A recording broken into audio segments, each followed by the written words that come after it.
hora em um churrasco, Paulo estava dedicando a sua vida em prol do Evangelho de Cristo Jesus. Ele entende que ele precisava anunciar a palavra do Senhor, a tempo e a fora de tempo. E dedicando todo o seu ser, para que aqueles que não conheciam a Cristo passassem a conhecer. Ele começa a viajar de um lado a outro, e fica até difícil dizer de forma precisa de onde Paulo estava. Alguns dizem que ele estava em Éfeso, outros na Macedônia. E aqui afirma que no momento que Paulo decide escrever essa carta, ele estava em Corinto. Mas o que nós precisamos entender é que Paulo ele estava ocupado em cumprir a vontade do Senhor. E nesse cumprimento da vontade do Senhor, ele entende que havia uma urgência maior do que evangelizar aquela região, aquela geografia, aquela cultura que ele havia ensinado, que era parar, pensar, analisar o contexto da igreja que estava na galáxia e entender quais eram as urgências daquele lugar. E já que ele não podia estar ali, porque ele estava ocupado em estar em outro lugar, ele precisava de alguma forma alcançar aquelas vidas e aqueles corações.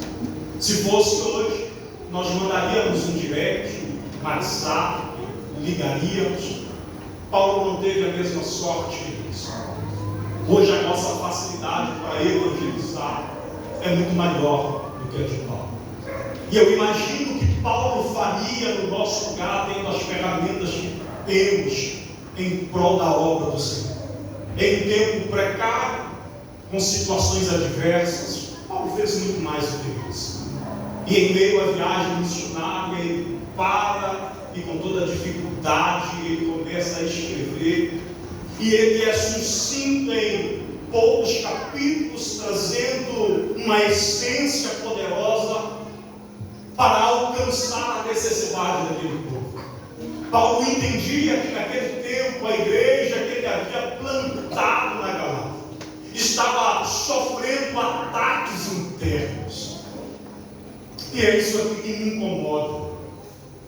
Porque nós sabemos que a igreja de Cristo Jesus, ela em todo tempo ela está sobre ataques. Que em todo tempo ela está na peleja, que em todo tempo ela está testada para a batalha. Mas que a nossa guerra, que a nossa luta, como o próprio Paulo disse, não é contra a carne, não é contra sangue, mas é contra principados, potestades e hostes infernais da maldade. Desta feita, o mundo espiritual estava orquestrando uma guerra contra a igreja da galáxia, que não partiria de fora para dentro, mas de dentro para acabar com o seu corpo. Havia uma divisão de ensino, de doutrinamento, de palavra, e agora parte dos cristãos judaizantes que haviam se inseridos no meio daquela comunidade de fé estavam trazendo para si ensinos que iam na contramão daquilo que Cristo havia ensinado, que os apóstolos haviam pregado e que a igreja precisava viver. Eles agora começavam a dizer, a ensinar, a doutrinar, a combater e a tentando manipular a igreja a permanecer no cumprimento da lei mosaica, dizendo que se assim não fizesse, não alcançariam a salvação, porque a salvação de forma exclusiva estava na observância e no cumprimento das leis que Moisés havia escrito de acordo com o dedo do Senhor e ensinado ao povo. Eles estavam dizendo, olha, se vocês não circuncidarem, se vocês não guardarem o sábado, se vocês não fizerem tudo o que Moisés ensinou, vocês não vão ser salvos.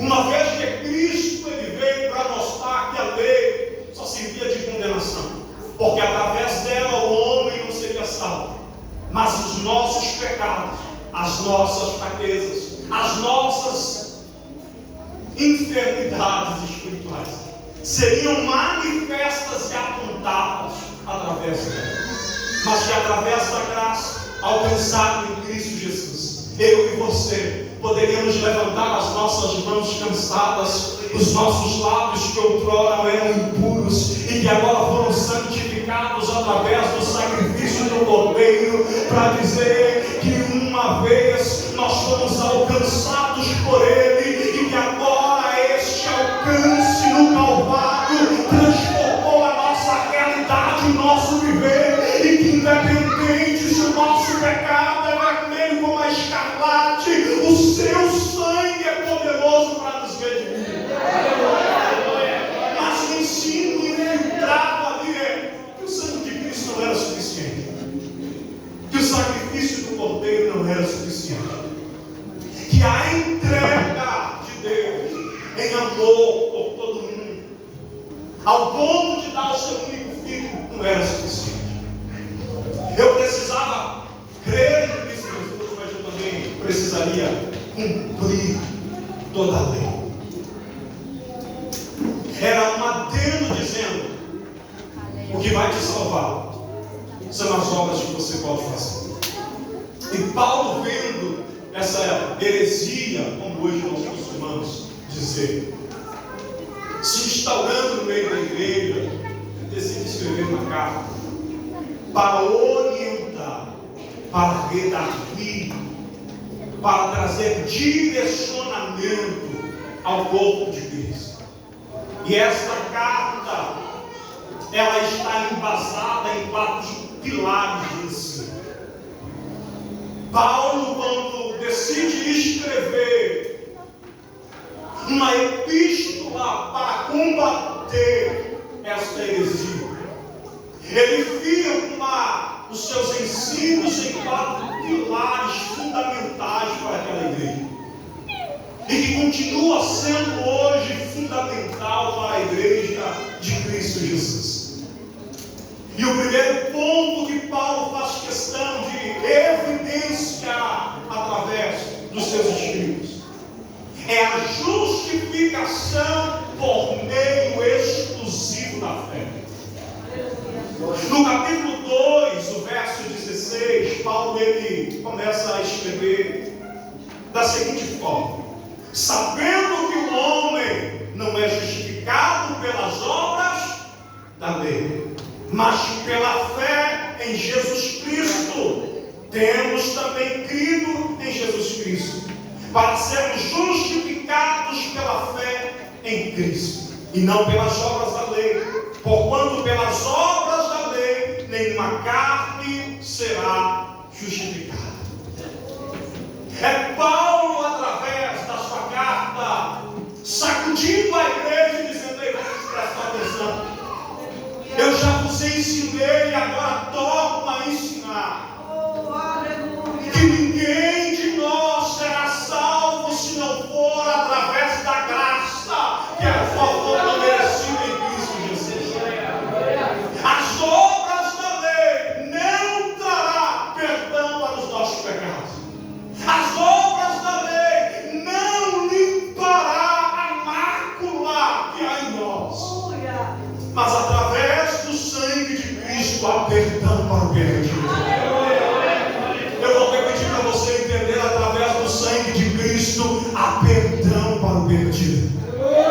Eu não sei qual é a acusação do seu adversário, que o meu adversário tem tentado fazer manifesto dentro de nós, dizendo que agora não somos mais dignos da glória de Deus. A verdade é que nunca fomos dignos da glória de Deus, mas através do perdão em Cristo Jesus houve reconciliação da criatura caída para com seu Criador, porque o preço que nós deveríamos pagar e que através da lei nós éramos insuficientes para cumprir, o Cordeiro de Deus que tira o pecado do mundo, ele se manifestou, ele habitou entre nós e ele foi obediente a Deus até a morte de cruz, para que eu e você alcançássemos a vida eterna.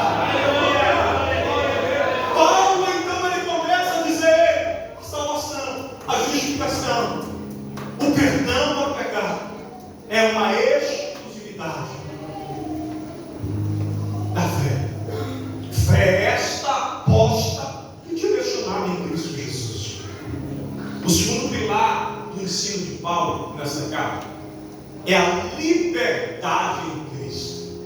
Aleluia. E nós precisamos entender isso, tá? Se o Filho vos libertar, verdadeiramente livre. Aonde o Espírito de Deus está, aí há liberdade.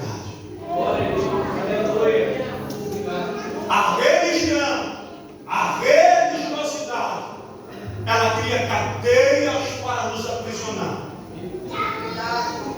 em ambientes onde Cristo nos chamou para sermos livres. Os cristãos judaizantes ali na Galácia estavam criando algemas e correntes para prendê-los em situações que Cristo já havia concedido a carta de alforria.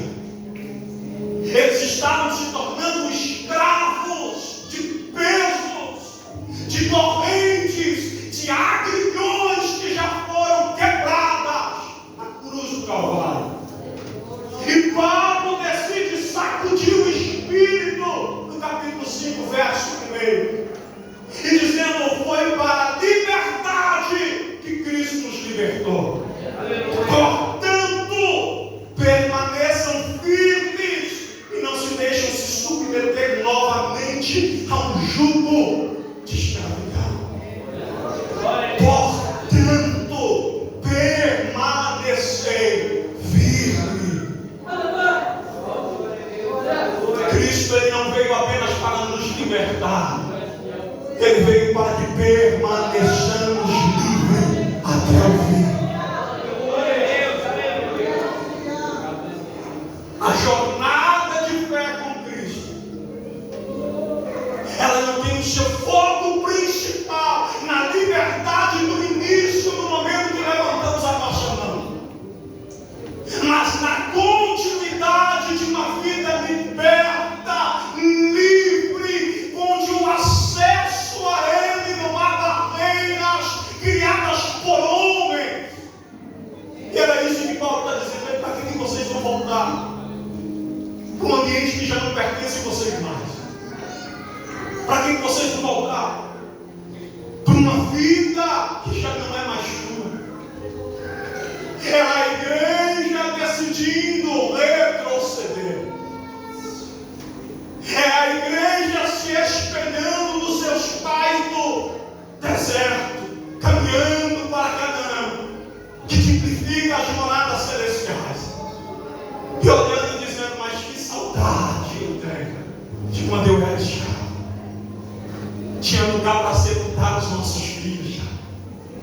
Tinha cebola, tinha alho. A miséria era grande, o sofrimento era grande, mas eu tenho saudade de voltar e padecer o jugo da escravidão. E o conselho de Paulo para a minha vida e para a sua vida essa noite é: permaneça na liberdade que Cristo te libertou. Não permita que o velho homem que foi sepultado através da graça e da fé depositada em Cristo ressurja sobre a tua vida, mas que nesta noite haja fortalecimento do céu, haja fortalecimento do céu, haja fortalecimento do céu, que as suas forças, que a sua estrutura, que a sua fé, que a sua esperança seja renovada em Deus, para que você continue caminhando a jornada da fé que Ele te chamou, porque há uma coroa te esperando. O convite de Cristo é: permaneça. Praia, cega, na Candelária. Nós precisamos permanecer fiéis até o fim. O convite de Paulo é para permanecer. Eu preciso adiantar. E a terceira coluna do ensino de Paulo nesta carta é sobre a ética cristã. E é aqui que nosso tempo, nós temos feito um pouquinho de confusão. Porque liberdade não é libertinagem. Tudo posso, sem tudo minha vida. isso. E Paulo está dizendo, nós somos livres por meio da fé em Cristo Jesus. Precisamos permanecer nesta liberdade. Porém, a nossa liberdade, ela precisa ter um exercício com ordem e descemos, cara. Então, no capítulo 5, verso 13, ele vai dizer, irmãos, vocês foram chamados para a liberdade, mas não usem a liberdade para dar ocasião à vontade da carne. Ao contrário, sirvam uns aos outros mediante o amor. Paulo está dizendo, a liberdade da igreja, ela tem dois pilares fundamentais. Eu só vou te dizer se você perguntar qual é. Ou melhor, quais são. O primeiro pilar da nossa liberdade está na servir. Nós somos livres para servir. Nós somos escravos da orelha final. Alguém que decidiu se submeter a uma vida de servidão a Cristo Jesus, ao ponto de olhar e dizer, não vivo mais eu, e porque eu sou livre, Cristo vive em mim. Eu sou livre e livre para servir. Eu fui liberto e liberto para servir. Antes escravo das drogas, agora livre para servir. Antes escravo da pornografia, agora livre para servir. Antes escravo da mentira, da fofoca, da inveja, da porfia, mas agora livre para servir. O segundo pilar da nossa liberdade é o amor para com os outros. Glória a Deus, aleluia. Eu preciso servir, só que o meu serviço ele precisa estar pautado no amor. Se não houver amor, ainda que eu falasse a língua dos anjos, ainda que eu desse o meu corpo para ser queimado, em sacrifício vivo, o nosso serviço, ele não é o reflexo daquilo simplesmente que faço, mas ele é o fundamento do porquê faço. Eu não sirvo simplesmente pelo desejo de servir. Eu sirvo pelo sentimento de amor que me move ao enxergar as situações à minha volta. E o meu impulsionamento final é servir. Esses dias alguém olhou para mim e disse, pastor, você começou a cantar. Eu disse, a igreja está sendo obrigada a ouvir. E por que começou a cantar? Eu fui chamado para servir. E quem serve em amor, ele não vê os defeitos que estão à sua volta. Ele vê a oportunidade de manifestar a glória de Deus. Aleluia. Glória a Deus. E Paulo está ensinando e dizendo, sirva uns aos outros. E aí nós precisamos arrancar dos nossos lábios esse discurso e dizer, não, meu compromisso é com Deus. Não, o seu compromisso é com Deus, mas é com a igreja. O seu compromisso é com Deus, mas é com os santos. O seu compromisso é com Deus, mas é com essa pessoa que está sentada ao seu lado. O seu compromisso é com Deus, mas é com aquele vizinho que faz um ano que você não consegue olhar na cara dele. O seu compromisso é servir a Cristo, mas é servir ao seu próximo, porque é impossível eu falar que eu amo a Deus, que eu não vejo, se eu não consigo, Tiago, expressar o meu amor para com o próximo que eu consigo detectar com os meus olhos. E Paulo está olhando e dizendo, ei, nós somos chamados para servir dentro da ética que nós temos, mas o nosso serviço, ele precisa expressar o nosso amor para com o próximo, porque nós somos chamados para amar a Deus sobre todas as coisas, e o nosso próximo como a nós mesmos. E não é cantar por cantar, pregar por pregar, orar por orar.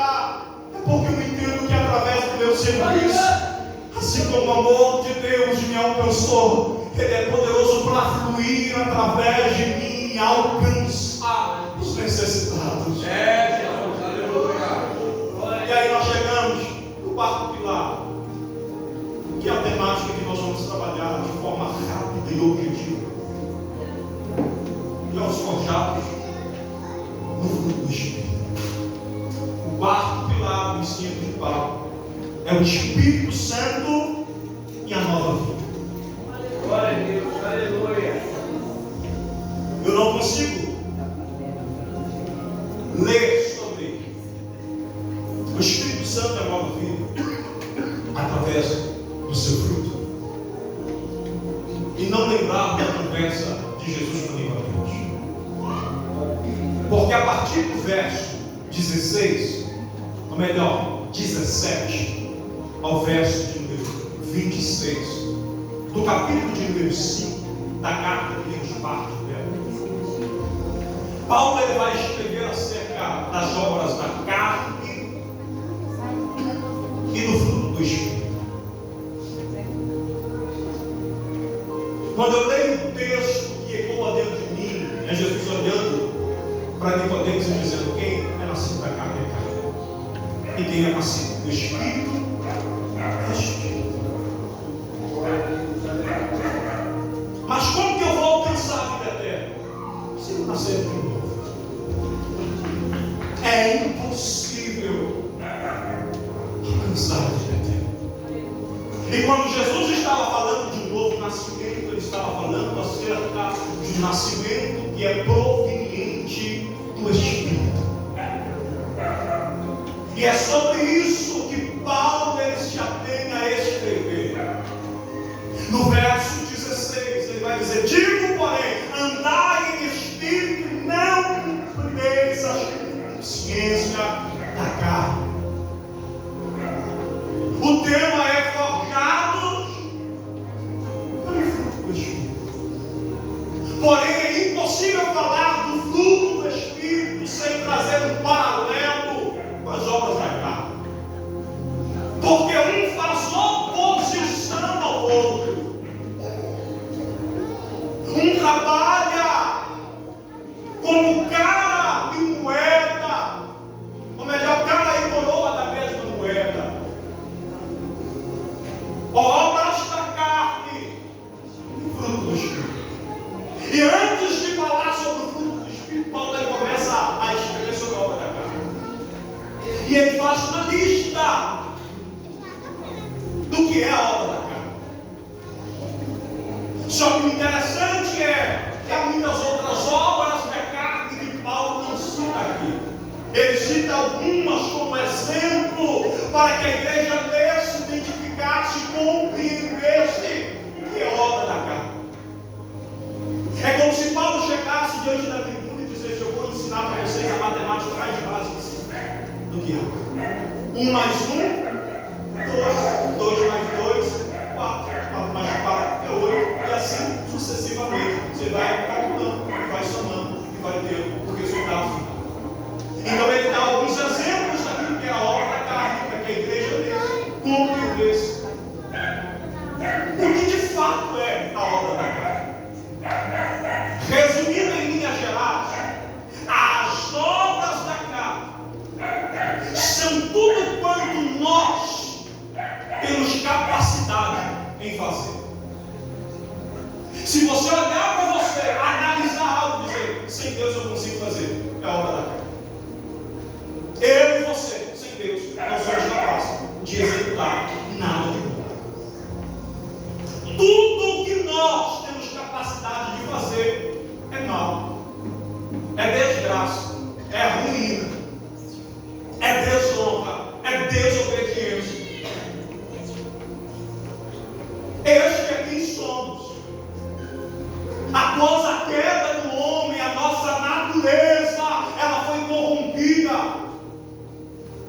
E essa natureza corrompida que habita dentro de nós, quando manifesta através das nossas obras, só podem produzir aquilo que é mal. A minha carne, a minha vontade, a minha consciência, por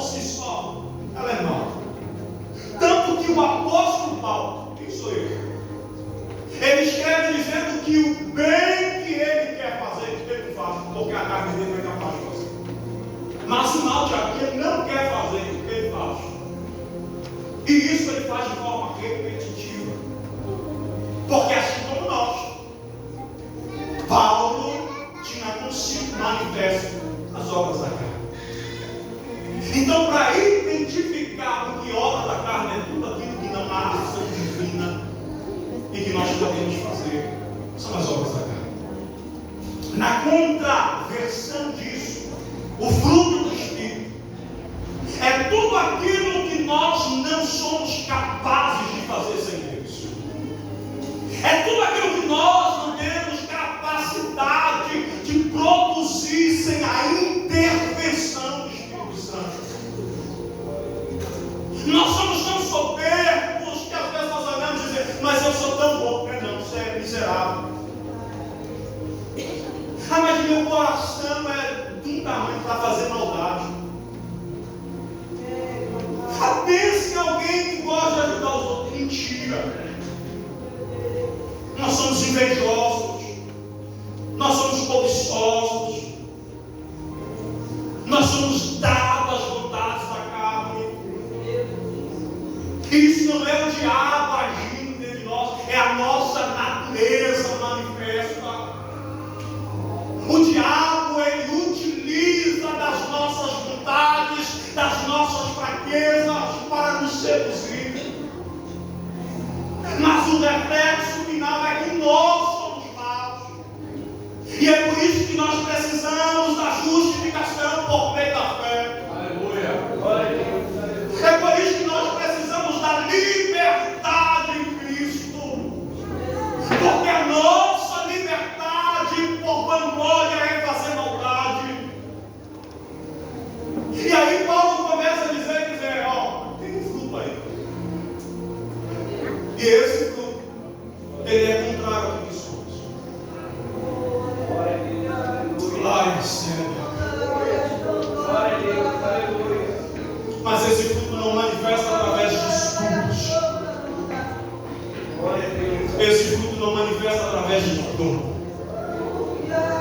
Esse fruto não manifesta através de técnicas locais. Esse fruto só pode ser produzido em alguém que é templo e morada do Espírito Santo. Eu sei que nós, pentecostais, nós gostamos demais de falar do batismo do Espírito Santo. Eu amo pregar.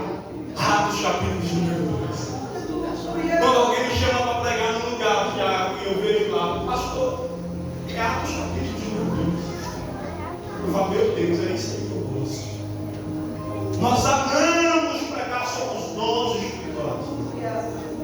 Nós amamos falar sobre o poder. E nós precisamos pregar sobre o poder. Porque o Evangelho é poder de Deus. Aleluia. Nós precisamos falar sobre os dons espirituais. Porque o conselho bíblico é que busquemos eles com zelo. Mas nós precisamos entender que o que de fato fundamenta a nossa vida diária com Cristo é o fruto do Espírito. Presta muita atenção no que eu vou dizer. É possível, não? Alguém batizado no Espírito Santo não herdar a vida eterna. É triste isso, mas é possível. É possível alguém ser usado por dons espirituais e não herdar a vida eterna. É possível alguém fazer sinais de maravilhas na terra e ficar de fora no dia do Senhor. É Jesus que diz isso. No seu Evangelho, através da escrita de Mateus, no capítulo 7, no verso 21 ao 23, Jesus ele ensina sempre isso. No dia do Senhor, muitos dirão que expulsou demônio, que curou os enfermos, que fez sinais e prodígios através do Senhor. E ele vai olhar para esse e dizer: apartai-vos de mim, porque não vos conheço. Sinais e maravilhas. Você sabe o que é isso? É alguém orar e cair fogo do céu. É um sinal. É alguém orar para alguém que não tem olho, Tiago, e aparecer no olho. Maravilhas. É orar para alguém que está morto e ele ressuscitar. E no dia do Senhor, Cristo olhar para ele e dizer: apartai de mim, porque eu não te conheço. É alguém que talvez nós olharíamos e teríamos como a nossa referência de vida cristã.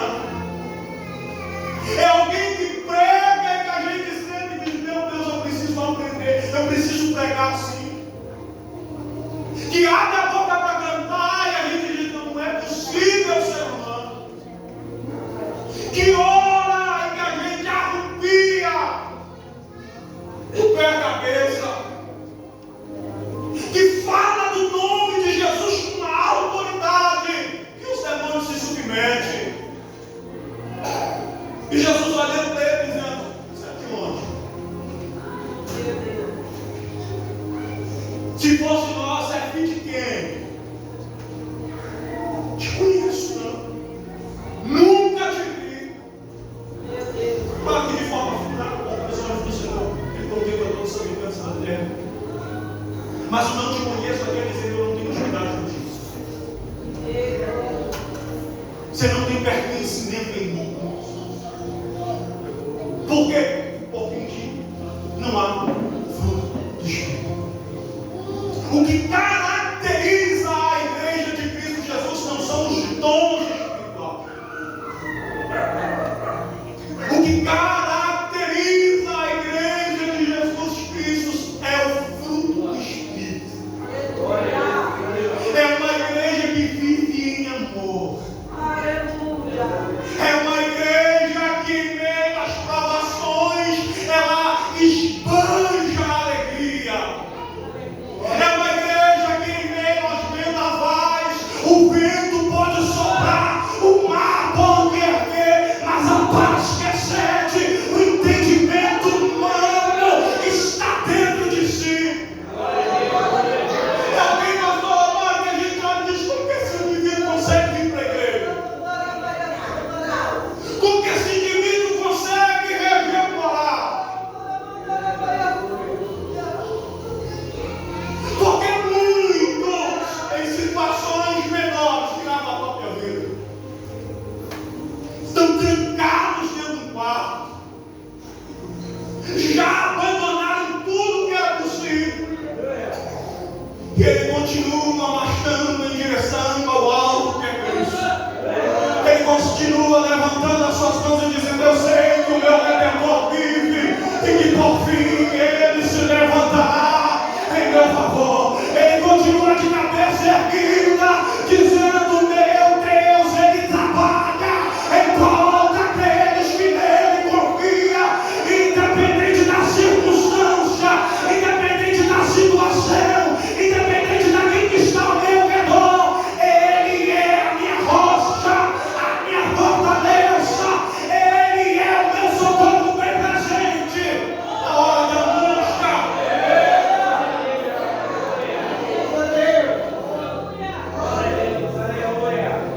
É uma igreja paciente,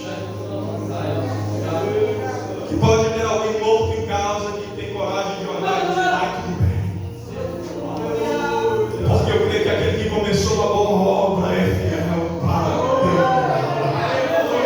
Pode não ser hoje, pode não ser este mês, pode não ser este ano, mas a obra que Ele começou, Ele é fiel para terminar. Porque Ele não é homem para mentir, nem filho do homem para se arrepender. Porque Ele zela pela tua palavra para cumprir. Pode passar céus e terra,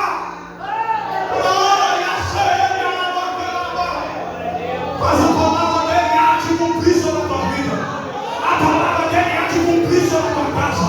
Os teus filhos, o teu casamento viverão a plenitude da promessa de Deus, porque Ele é fiel.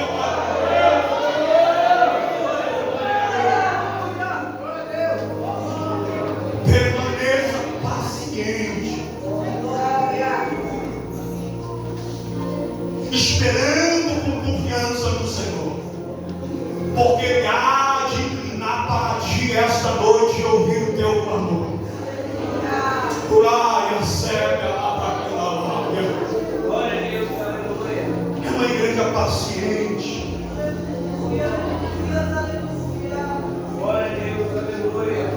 É uma igreja que tem consigo a amabilidade, a bondade. É alguém que entendeu o sermão de virar ao outro lado da face.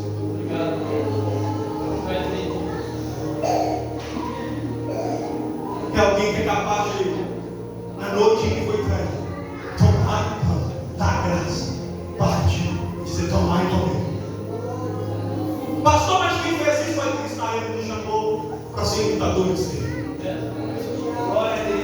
noite da traição, ele foi capaz de sentar na mesa, servir o pão, servir o vinho, e dizer: tomai e comer. Este é o meu corpo que é partido por vós. É porque eu e você temos capacidade de ser instrumento de bênção na vida de quem nos persegue. É porque eu e você temos condição de ser um ombro amigo para quem nos odeia. É porque eu e você